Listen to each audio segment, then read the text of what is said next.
My name is Srishti and welcome back to my channel. So I saw a bunch of people giving their home tour on YouTube and I thought it would be so fun to do.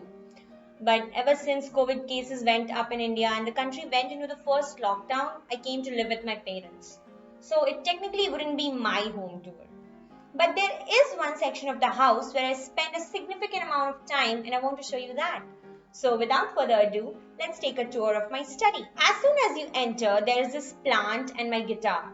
Hopefully this year I'll start playing like a pro. Something I've been saying since 2018. Moving on, here we have a wall rack with some pieces on display. All these items are souvenirs from different places my family has visited. On the top, we have 3 jars my mother got from Nepal. These jars are generally used to store spices, but since these were so aesthetically pleasing, we placed them here. Next to it, we have a Coke bottle I got from the Coke Museum in Atlanta, Georgia, from my trip to the States back in 2016. I had 2 of these aluminium bottles, but one of them got dented in the luggage and now I only have one. Below that, I have a bunch of animal figurines. So I can say I have both flora and fauna in this room. Well, moving on from that bad joke, the 2 elephants in the corner are from Imphal in Manipur, from where my grandfather used to live back in the 70s.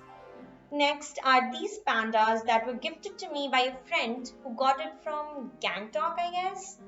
And the last 2 pieces are porcelain animals we brought from Goa. And on this rack, we have a few mugs. This one I got from Hard Rock Cafe in Orlando, Florida. Fun fact, it is the largest Hard Rock Cafe in the world. Then we have these mugs from Nepal with the Chinese zodiac animals on them. There are 12 of these, but there was only so much space, so I only picked 2. Here we have the ox, since 2021 is the year of the ox, and next to it we have the sheep, just like that. By the way, a very happy belated Chinese New Year. Finally, we have this mug which was given as a farewell souvenir in university. Next, we have this corner stand with some more items of decor. There is this crystal globe. Below it, we have a porcelain mini tea set, which I believe we got from a beach in Goa. Then I have this photo with my friends. This was my girl gang in college, and I honestly think college would not have been half as fun as it was without them. Then the last 2 rows, we have these hand-woven baskets made by the local artists of Guwahati. They can be used to hold certain small things, but are generally here just for show. Now we have the fun part of the room. I like to call this Stool of Tech. Here we have chargers, phones, cameras, etc. On the lower rack, I have all the pieces of tech that are no longer in use, but I'm too attached to part with. We have my first camera, iPod, Nook, etc. One of these days, I will be strong enough to give them up. Next to it, I have some books stacked up, which I'm currently reading or want to read in the near future. A few of these used to belong to my grandfather.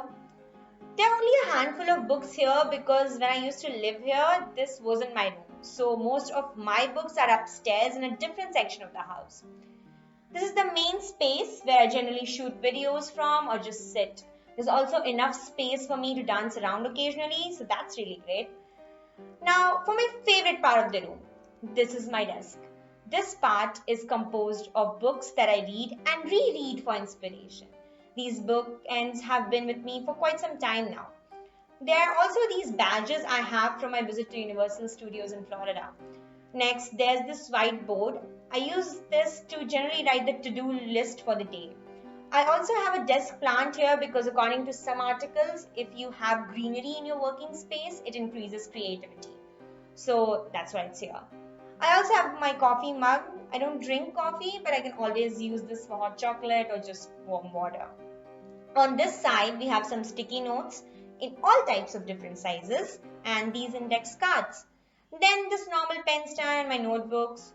Also this crystal turtle my mom got me for my birthday last year. Here is my Kindle and my laptop.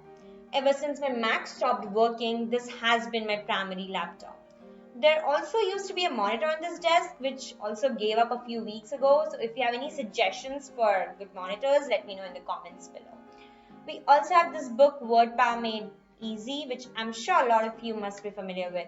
And finally, we have my journal and this lamp. Now moving under the desk, we have some more books. The right hand side has some books that belong to my sister. She also studies in this room sometimes, so she has a few books here. On the other side, we have some books on physics and mathematics. These are again from my grandfather's library. I have read some of these while preparing for engineering entrance examinations, like the books on optics, electromagnetics, differential equations, complex numbers, etc. Majority of his books are also stacked in a different section of the house, and I brought some of these here just because this area was looking particularly empty. Then on this side, we have some classic board games, and next to it we have some stationery stuff: colored paper, sketch pens, highlighters, more sticky notes, index cards, pencils, erasers, etc. One more interesting thing about this room is the number of chairs we have here. We have this chair right here, which is the one that I usually prefer. Fun fact about this chair, it is some 4 decades old. So I guess this makes it a vintage chair. I don't know. Next, we have this office chair for lumbar support. Also, we needed 2 chairs for when my sister also wants to study in this room, so we got it here. And then we have another chair, as if this was not enough. This rocking chair, which is hardly ever used, but it's there. Next, we also have a bed here, which is fairly standard, nothing extraordinary about this. A couple of cushions in case someone wants to sit against the wall. I feel like there's more I can talk about my books or the things on my desk, but that would make this video unbearably long. So I'm going to stop here. That's pretty much all there is to see in my study. I hope this was a fun tour for you and you enjoyed watching this video. If you have made it this far, thank you for spending your time with me. Have a lovely day and I'll see you in the next one.